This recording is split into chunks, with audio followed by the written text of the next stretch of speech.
আসসালামু আলাইকুম। একাদশ ও দ্বাদশ শ্রেণীর তথ্য যোগাযোগ প্রযুক্তির ধারাবাহিক কোর্সে সবাইকে স্বাগতম। প্রিয় শিক্ষার্থী বন্ধুরা, আশা করি সবাই ভালো আছো। তোমাদের সাথে আছি আমি আব্দুল কাইয়ুম। আজ তোমাদের তৃতীয় অধ্যায় সংখ্যা পদ্ধতির ডেসিমেল থেকে বাইনারি রূপান্তরের সহজ পদ্ধতি দেখাবো। তো প্রথমে আমরা জানি যে ডেসিমেল বলতে আমরা কি বুঝি। ডেসিমেল হলো 0 থেকে 9 ডিজিট ব্যবহার করা হয় এবং যার ভিত্তি হলো 10, তাকে আমরা ডেসিমেল সংখ্যা পদ্ধতি বলি। এবং বাইনারি যেখানে 0 এবং 1 ব্যবহার করা হয় আর যার ভিত্তি হলো 2। উদাহরণ হিসেবে আমরা একটা অঙ্ক দেখে আসি। এখানে আছে 25, যেটার ভিত্তি হলো 10, এখানে আছে 2 মানে বাইনারি। তো তার মানে ডেসিমেল থেকে বাইনারিতে রূপান্তর করতে হবে। মনে রাখার বিষয় হলো ডেসিমেল সংখ্যাটি যদি পূর্ণ সংখ্যা হয় তাহলে আমাদের ভাগ করতে হবে। এখন 25কে আমরা ভাগ দেব। কথা হলো কত দিয়ে ভাগ দেব। আমাদের এখানে ভিত্তি আছে 10 আর ভিত্তি আছে 2। মনে রাখার বিষয় হলো 10 কখনোই আমাদের কাজে লাগবে না, সুতরাং 2 দিয়ে আমরা ভাগ দেব। তো 2 25কে যদি আমরা ভাগ দিই, ভাগ দেওয়ার পরে আমরা যে ভাগফল পাবো ঠিক এই 25-এর নিচে এখানে নামাবো এবং ভাগশেষে যেটা পাবো সেটা ঠিক এখানে ডান পাশে নামাবো। সহজভাবে বোঝানোর জন্য ভাগগুলো খসড়া করে দেখাবো। তো প্রথমে 25কে 2 দিয়ে ভাগ দিই। তো ভাগ দেওয়ার ক্ষেত্রে একবার যায় এবং এখানে থাকে 5, 2বার যায়, তারপরে এখানে থাকে 1। তো আমরা এখন কি পেলাম?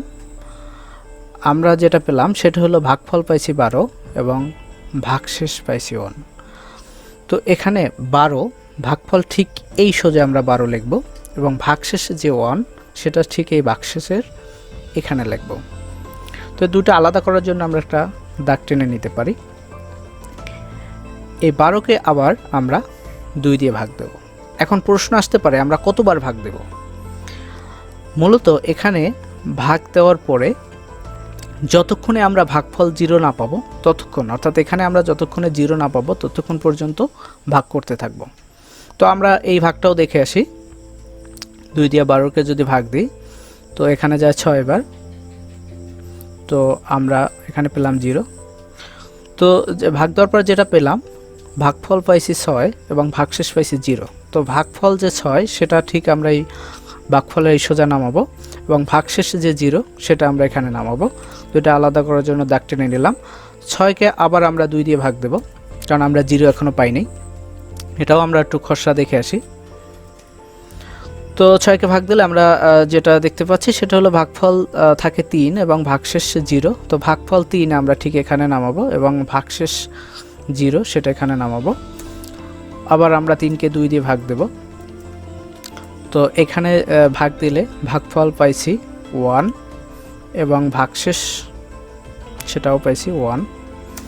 তারপরে আমরা আবার 2 দিয়ে ভাগ দেব। 2 দিয়ে যদি অনকে ভাগ দিই তাহলে দূর থেকে অন ছোট, তার মানে যায় না, সুতরাং 0 এবং ভাগশেষ থাকে 1। তো ভাগফল পেয়েছি আমরা 0 এবং ভাগশেষ পেয়েছি আমরা 1। তো যেহেতু আমরা এখানে 0 পেয়ে গেছি সুতরাং আমাদের আর ভাগ করার দরকার হবে না। তো আপনার এখানের ডিজিট যাই হোক, 25 হোক, 100 হোক, যত বড় অঙ্ক হোক, সেক্ষেত্রে আমাদের এই যে ভাগ করব, ভাগ করতে করতে যখন 0 হয়ে যাবে তারপরে আমাদের আর ভাগ করার দরকার হবে না। আর রেজাল্টের জন্য আমরা মূলত যেটা ব্যবহার করব সেটা হলো ভাগশেষ।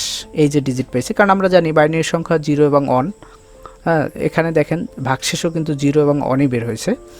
তো সেক্ষেত্রে আমরা কোন দিক থেকে সাজাবো এবং সবার নিচে যেটা থাকে সেটাকে আমরা বলি MSB, মোস্ট সিগনিফিকেন্ট বিট, মানে সর্বোচ্চ গুরুত্বপূর্ণ অঙ্ক।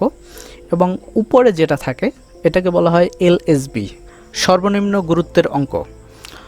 তো মোস্ট সিগনিফিকেন্ট বিট এখান থেকে কম গুরুত্বপূর্ণের দিকে যায়। আমরা অঙ্কগুলো সেভাবেই সাজাবো। তো প্রথমে যেটা আছে সেটা হলো 1, তারপরে 1, এরপরে 0, তারপরে 0, তারপরে 1। এটা হলো আমাদের বাইনারি সংখ্যা। তো বাইনারি সংখ্যা প্রকাশ করার জন্য ভিত্তি দিয়ে প্রকাশ করতে হয়। আর আমরা যেটা করেছি এটা ছিল 25-এর বাইনারি। তো আমাদের এটাই হলো অ্যান্সার। আপনাদের বোঝানোর জন্য এখানে অনেক কিছু নিয়ে আসছি, কিন্তু পরীক্ষায় কীরকম প্রশ্ন আসতে পারে এবং আপনারা কীভাবে উত্তর দেবেন সেই জিনিসটা দেখে আসবো। তো তো প্রথমে এখানে একটা প্রশ্ন আছে, অথবা এইভাবেও থাকতে পারে, একটা সংখ্যা দেয়া থাকবে, বলবে সংখ্যাটিকে বাইনারিতে প্রকাশ করো। তো এই জিনিসটি আপনি জাস্ট উত্তর লিখবেন। আর যে ভাগ করার প্রসেসিং, আপনার কোনো খসড়া বা অন্য কিছু করতে হবে না, শুধুমাত্র ভাগ করবেন। তো ভাগ করার পরে এমএসবি আর এলএসবি লিখবেন এবং এটাকে সাজিয়ে এইভাবে অ্যান্সার দিবেন। এই হলো আমাদের পূর্ণ সংখ্যা থেকে খুব সহজে আপনি বাইনারিতে রূপান্তর করতে পারেন। যত বড় অঙ্ক হোক একই নিয়ম। পরবর্তী ক্লাসে দেখাবো ডেসিমেল ভগ্নাংশ সংখ্যাকে কিভাবে বাইনারি সংখ্যায় রূপান্তর করা যায়। পরবর্তী ক্লাস পাওয়ার জন্য লার্ন উইথ কাইম চ্যানেলটিকে অবশ্যই সাবস্ক্রাইব করবেন।